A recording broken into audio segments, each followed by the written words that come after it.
الرحمن الرحیم ان اللہ لا یغیر ما بقوم حتی یغیروا ما بانفسہم صدق اللہ العظیم۔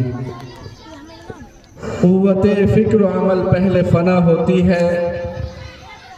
قوت فکر و عمل پہلے فنا ہوتی ہے، پھر کسی قوم کے شوکت پہ زوال آتا ہے۔ محترم سامعین، بزرگان دین، پنڈال میں بیٹھے ہوئے ہمارے نوجوان اور پردہ میں بیٹھی ہوئی میری ماں بہنوں، اسٹیج پر بیٹھے ہوئے تمام علماء کرام، اللہ تبارک و تعالیٰ کا یہ بہت ہی بڑا احسان اور شکر ہوا کہ مالک دو جہاں نے ہم تمام لوگوں کو اس جلسے کی نسبت سے دین کی کچھ باتیں سننے کے لیے جمع فرمایا ہے۔ ابھی میں نے آپ تمام حضرات کے سامنے قرآن کریم کی ایک آیت کی تلاوت کی ہے حالات حاضرہ کے تعلق سے، اور میں چاہتا ہوں کہ کچھ دیر آپ کے سامنے اسی کے مد نظر کچھ باتیں کروں۔ محترم حضرات، یہ ملک ہندوستان جس میں اللہ تبارک و تعالیٰ نے ہمیں جینے کا موقع عطا کیا ہے، کیا اس ملک میں یہ کلمہ والی قوم ایک زندہ باضمیر باعزت قوم بن کر زندہ رہے گی یا ایک بے ضمیر بے روح قوم بن کر زندہ رہے گی؟ اگر آپ یہ فیصلہ کرتے ہیں کہ میں اس سرزمین پر ایک باضمیر باعزت قوم بن کر جیوں گا، اور اسی خطے کی اس مرد آہنگ کی آواز اگر آج بھی آپ کے سینے کے اندر گدگدا رہی ہے کہ شیر کی ایک دن کی زندگی گیدڑ کی 1000 دن کی زندگی سے بہتر ہوتی ہے، تو ہم اور آپ یہ فیصلہ کر کے اٹھیں کہ ہم ایک لمحہ، ایک دن، ایک رات اس سرزمین پر جئیں گے تو اپنی ایمانی غیرت کے ساتھ جئیں گے، اپنی ایمانی طاقت کے ساتھ جئیں گے۔ محترم حضرات، آج حالات اور مشکلات کا آئینہ دکھا کر، آج ہمارے جان و مال کے خسارے کا آئینہ دکھا کر ہمیں محمد عربی صلی اللہ علیہ وسلم کی ذات سے توڑنے کی کوشش اس ملک میں ہو رہی ہے۔ میں پوچھنا چاہتا ہوں، کیا حالات کا آنا اس سرزمین میں کسی قوم کے مردہ ہونے کی علامت ہوتی ہے؟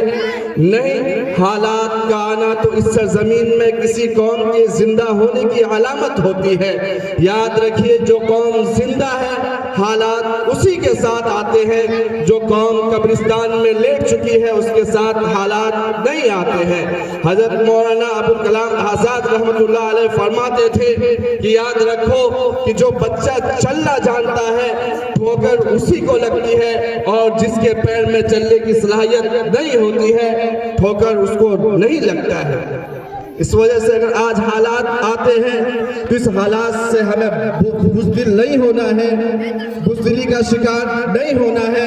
کیونکہ ہمارے پیغمبر محمد عربی صلی اللہ علیہ وسلم نے ارشاد فرمایا کہ بزدلی اور خوف کسی مومن کے سینے میں جمع نہیں ہو سکتا ہے، کیونکہ صحابہ کرام رضوان اللہ علیہم اجمعین جب حالات کے طوفان کو دیکھتے تھے تو وہ اللہ کا شکر ادا کرتے تھے، وہ یہ کہا کرتے تھے کہ اللہ اس حالات کے ذریعے ہم سے کوئی انقلاب کا کام لینے والا ہے۔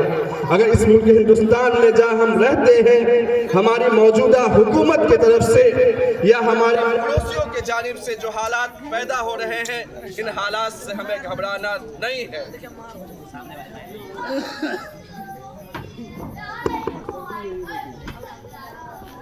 بلکہ ان حالات کے ساتھ ہمیں مضبوط ہونے کی ضرورت ہے۔ یاد رکھیے کہ اللہ کی ذات وہ ذات ہے جس کے قلم سے انسان کی زندگی اور موت کا فیصلہ ہوتا ہے۔ اللہ کی ذات وہ ذات ہے جو روزانہ مردہ کے پیٹ سے زندہ اور زندہ کے پیٹ سے روزانہ مردہ کو جنم دیتی ہے۔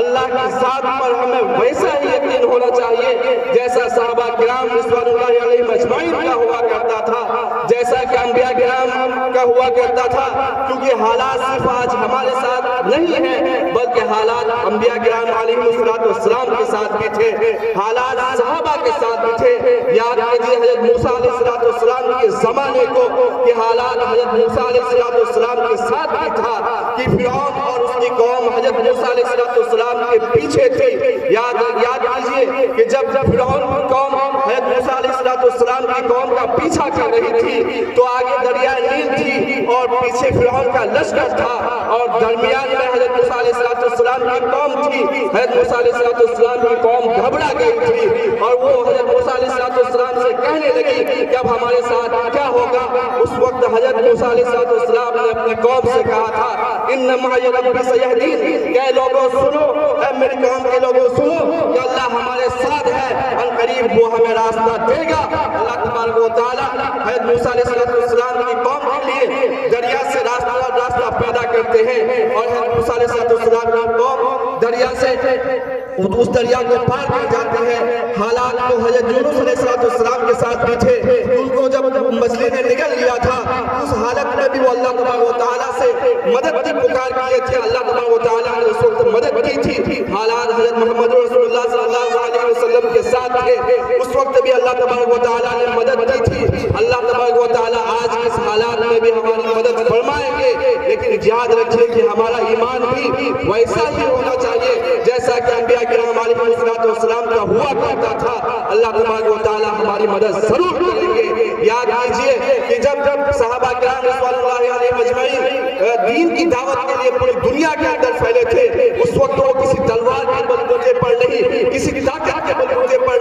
اسلام کو پوری دنیا کے اندر نہیں پھیلائے تھے، بلکہ وہ اپنی ایمانی قوت، اپنی ایمانی حمیت، اپنے اخلاق اور کردار کی بنیاد پر جدھر گئے تو چلتے چلے گئے، جدھر بڑھے تو بڑھتے چلے گئے، اور جن کو دریاؤں نے راستہ دیا تھا، جن کو جنگوں نے راستہ دیا تھا، جن کو جنگی جانوروں نے سواری دی تھی، وہ کیا چیز تھی وہ کیا چیز تھی جس کے ذریعے سے اللہ تبارک و تعالیٰ نے ان کی مدد کی تھی؟ وہ ان کا ایمان تھا، وہ اللہ پر ان کا یقین تھا۔ وہ اللہ پر یقین اور ایمان آج ہمارا کم ہوتے جا رہا ہے، تو ہمارا آپ سے یہی گزارش ہے کہ ہم بھی اپنے ایمان کو ویسے ہی مضبوط کریں جیسے صحابہ کرام رضوان اللہ علیہ مجمعین کا ہوا کرتا تھا۔ آج اس اسکول کے اس گراؤنڈ میں جو پروگرام منعقد کیا گیا ہے، اس کا ایک مین مقصد یہ ہے کہ ہم اس پروگرام کے ذریعے سے جو اس اسکول کا مقصد ہے اس مقصد کو بھی سمجھیں، اور اس علاقے میں اس اسکول کے ذریعے سے ایک علمی گیان پھیلے۔ تو میری آپ تمام لوگوں سے یہی گزارش ہے کہ آج جو اسکول قائم ہوا ہے، آپ اس اسکول کے مقصد کو سمجھیں اور اس اسکول کا بڑھ چڑھ کر کے آپ ساتھ دیں۔ یاد رکھیے کہ اگر ہمارے اندر علم ہوگا تو ہمارے سماج میں برائی عام نہیں ہوگی، اگر ہمارے پاس علم ہوگا تو ہمارے سماج میں کوئی زناکاری عام نہیں ہوگی، اگر ہمارے پاس علم ہوگا تو یاد رکھیے ہمارے بچے غلط راستوں پر نہیں جائیں گے۔ مجھے افسوس کے ساتھ کہنا پڑتا ہے، اس سے پہلے بھی میرا اس اسکول میں آنا ہوا تھا، اسی گیٹ کے پاس ایک بچہ بھوجپوری گانا گا رہا تھا، میں نے اس بچے